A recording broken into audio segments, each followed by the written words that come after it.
जय जिनेंद्र। मैं गौरव जैन। आज हम मुंबई से हमारे शाह जी आए हुए हैं, प्रदीप शाह जी।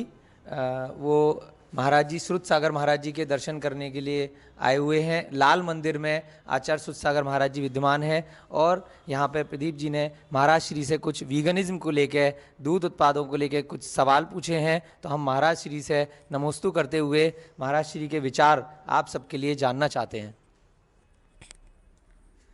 ओम नमः। ये महानुभाव कि हम लोग सब जीव जंतु भोजन जो है स्वास्थ्य के लिए लेते हैं। जीने के लिए खाना होता है, खाने के लिए जीना नहीं।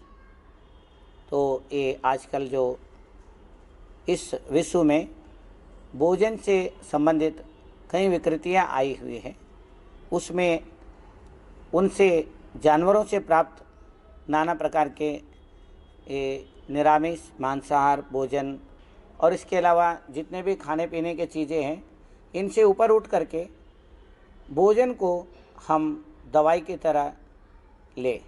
भोजन ऐसे शुद्ध हो, सात्विक हो, जो पेड़ पौधों से शाक से आहार जो उत्पन्न होता है उसमें स्वयं जीने का, औरों को जीने दो, ये भाव रहता है। एनवायरनमेंट, ये जितने भी ग्लोबल वार्मिंग है, इसका मुख्य कारण जो है जो जानवरों से प्राप्त भोजन से होता है।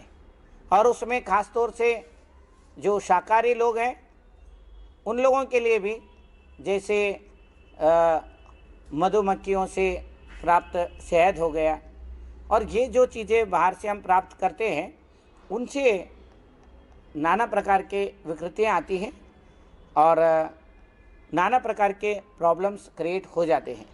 तो कि वीगन के बारे में मेरे से ये लोग चर्चा कर रहे हैं। इसमें वीगन जो है वो एनिमल प्रोडक्ट जितने भी हैं उसमें ख़ास तौर से दूध, दही और उसके बाद मक्खन, उसके बाद अपने घी, ये सारे चीज़ें चर्चा में आई हैं। हमारे यहाँ जो जैन समाज में हम लोग जो भोजन करते हैं उसमें हमारे आचार्यों ने इन सारे चीज़ों के बारे में विशेष रूप से वर्णन किया है। रस परित्याग, रसों का त्याग करना बहुत ज़रूरी है। और उसमें सबसे पहले रस आता है नमक। रसों का राजा है नमक। नमक का त्याग डॉक्टर तब कराता है जब हमको ब्लड प्रेशर बढ़ जाता है, हाई ब्लड प्रेशर होता है, और डॉक्टर बोलता है नमक मत खाना, नमक लिमिट में लेना होता है। और ऐसे ही अब दूध है, दूध जो है वो हर एक को सूट नहीं करता है। जो मेहनत करते हैं, और वो मेहनत करने वालों को थोड़ा बहुत डाइजेशन सही रहता है तो डाइजेस्ट हो जाता है। अधिकतर 90% लोगों को जो दूध पी लेते हैं तो तरह तरह की बीमारियां हो जाती हैं। जॉइंट पेन है, गैस है, और खाने के बाद, दूध पीने के बाद एकदम दस्त हो जाता है, पेट खराब हो जाता है, इंटेस्टाइन भी उसको डाइजेस्ट नहीं कर पाता है, बाकी चीज़ों को भी रख नहीं पाता है, दूध के साथ में सारे बाहर कर देता है। महानुभाव, ऐसे में दूध जो है एक रस, और उसका त्याग करने का हमारे भगवान महावीर स्वामी या उनकी आचार्य परंपरा में रस परित्याग में दूध का भी त्याग बताया। और वो एक दिन के लिए छोड़ते हैं, हफ्ते में 2 दिन के लिए भी छोड़ सकते हैं, 3 दिन के लिए भी छोड़ सकते हैं, जैसे सकते हैं। धीरे धीरे बढ़ाते बढ़ाते आप हफ्ते भर का करेंगे तो उससे आप इन बीमारियों से बच सकते हैं। दूसरी बात यह है कि दूध कहाँ से उत्पन्न होता है, कहाँ से ला रहे हैं। अधिकतर दूध तो केमिकल से बन रहा है, उससे तो बीमारी है ही, जहर है ही वो। और जैसे गाय, भैंस और बकरी, इन सारे जानवरों से जो दूध प्राप्त करते हैं वो तरीका बड़ा क्रूएल्टी है, हिंसक तरीके से उत्पादन करते हैं। तो वो हिंसक तरीके से जो उत्पादन किया हुआ दूध है वो प्रयोग ना करें, यही वीगनिज्म है। वीगन का मतलब ये नहीं कि आप दूध ना पीवे, आप पियो दूध। आप सोयाबीन का दूध पी सकते हैं, आप पी सकते हैं पीनट का दूध, मूंगफली का, और बहुत सारे चीज़ों का दूध आप ले सकते हैं। जैसे जई हैं, जई के दूध भी ले सकते हैं। जई के दूध लोगे पावरफुल भी है, ठंडक भी है और बहुत बढ़िया है।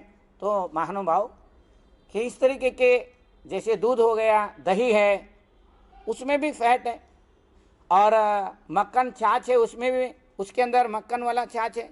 और उसके बाद आप घी है, घी भी नुकसान करता है। डॉक्टर अगर आपके कोलेस्ट्रॉल बढ़ गए तो फैट वाला दूध मना करता है, फैट वाला दही, और उसके अलावा मक्खन, घी, तेल मना करता है।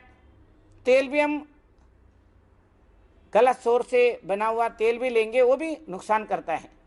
तो उसके अलावा और डॉक्टर कहता है कि चीनी मत खाओ, ये सफ़ेद चीज़ जो है दूध के साथ जो है, चीनी भी अगर हम खाते हैं वो गलत सोर्स से आता है।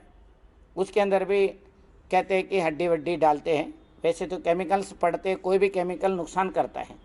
और गुड़ जो है उससे थोड़ा बेटर है, पर वो भी अगर शुगर वाला खाता है तो नुकसान करता है।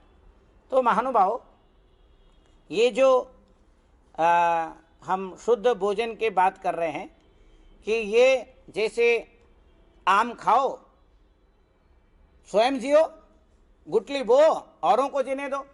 शाकाहार में जो है सह अस्तित्व का एक सिस्टम है। लोग कहते हैं उसमें भी जीव है, जीव है, हम मना नहीं करते हैं, परंतु उसमें ऐसे जो वनस्पति काय हैं, प्रतिष्ठित और अप्रतिष्ठित दो तरीके के हैं।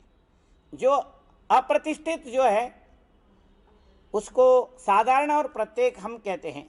प्रत्येक वनस्पति खाने के बाद वो दोबारा उगने का उसकी कैपेसिटी होती है। जैसे मैंने आम बताया, पपीता खाएंगे उसके बीज बोएंगे, जो चीज़ हम खाने के बाद दोबारा उसकी संतति चलती है। महावीर भगवान कहते हैं स्वयं खाओ और उसको भी जीने दो, तुम भी जियो। आम का आम, गुटलियों का दाम। तो ये जो सिस्टम है ये जैनिज्म में कि सह अस्तित्व का, जियो और जीने दो। स्वयं सांस लो, ऑक्सीजन लो, स्वयं जियो, और सांस छोड़ो कार्बन डाइऑक्साइड, पेड़ पौधों को जीने दो। स्वयं भी जी रहे, औरों को भी जीने दे रहे। तो ये विश्व के हर एक जीवों के जीने का अधिकार है। और उन जानवरों के साथ या किसी व्यक्ति के साथ, कि जीव जंतुओं के साथ कोई अत्याचार ना हो, इसी के लिए ये भोजन पद्धति को निरामिष और शुद्ध भोजन करने का ये जो वीगन का सिस्टम है ये बहुत बढ़िया है। और इसमें क्रूरता से प्राप्त दूध जो है उसका भी प्रयोग कम करो, धीरे धीरे करके आप छोड़ सकते हैं। तो महानुभाव, उसके अल्टरनेटिव भी हम प्रयोग में ला सकते हैं। इसी तरीके से हमको कि ये जो विश्व में जो असंतुलन है उसको ठीक कर सकते हैं। इसलिए हम आप सब मिल करके हम इस तरह से ध्यान देंगे। पहले कम करो, धीरे धीरे करके उस क्रूरता से बचने के लिए, स्वयं को उस भावनाओं से बचाने के लिए हमको इन सारे डेयरी प्रोडक्ट्स हो गए और जो क्रूएलिटी से जो प्राप्त होते हैं, इन चीज़ों से हमको दूर रहना चाहिए। और एकदम छोड़ सकते तो इससे बढ़िया कुछ नहीं हो सकता है। नहीं तो एक एक दिन करके, एक दिन का कर दिया, आज नहीं खाएंगे, हफ्ते में एक दिन का, फिर बढ़ा के 2 दिन का, 3 दिन का, 4 दिन का, 5 दिन का, 6 दिन का, जिस दिन 7 दिन का हो जाएगा तो आपका और सबका कल्याण होगा। तो यही मैं कहता हूँ, हम लोग भी प्रयास करें, सब लोग प्रयास करें, कम करें, अल्टरनेटिव दूध पे, अल्टरनेटिव चीज़ों पे हमको ज़्यादा निर्भर होना चाहिए।